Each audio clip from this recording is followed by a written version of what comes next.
سلام، ابوالفضل عبدی هستم، نقاش. کار رنگامیزی سقف رو با اجرای بتونه کناف شروع میکنیم.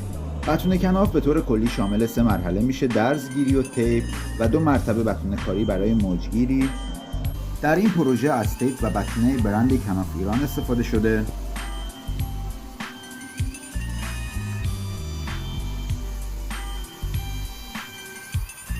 بعد از اجرای بتونه نوبت به سنبات کاری میرسه. اینجا امتیازهایی که دستگاه سنبات زن برای ما و پروژه داره کار رو بسیار تمیزتر از دست در میاره، سرعت کار رو به طور قابل ملاحظه‌ای بالا میبره. هرچند که این ویدیو مخصوصا برای کارفرمای این پروژه ساخته شده، اما به دلیل وایرال شدن این پست در فضای مجازی بهتره که گفته بشه. به همکاران عزیزم پیشنهاد میدم از ابزار و دستگاه‌های بروز استفاده کنند. اگر از دوستان شما کسی ابزاری خرید و آنطور که انتظار داشت کارآمد نبود، مطمئناً از برندهای معتبر خریداری نکرده. ابزارهای جدید و لازمه که پول خوب بدیم و از برندهای مطرح دنیا خریداری کنیم. خدا رو شکر می‌بینیم که سرعت کار ما رو خیلی خوب بالا برده.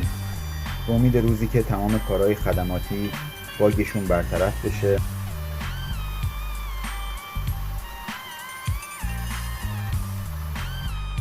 بعد از سنبات کاری پرایمر نفوذی سیلر استارت الوان اجرا میشه.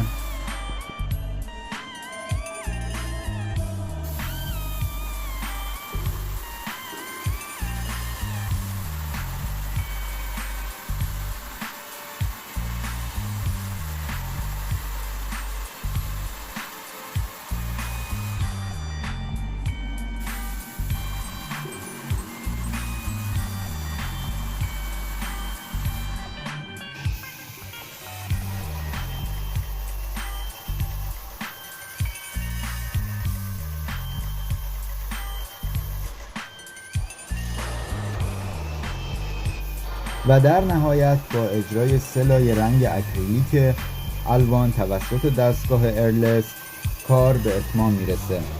توجه داشته باشین که کاری که با دستگاه ایرلس انجام میشه بسیار تمیزتر، سطح یک دستر و صافتری رو تحویل میده.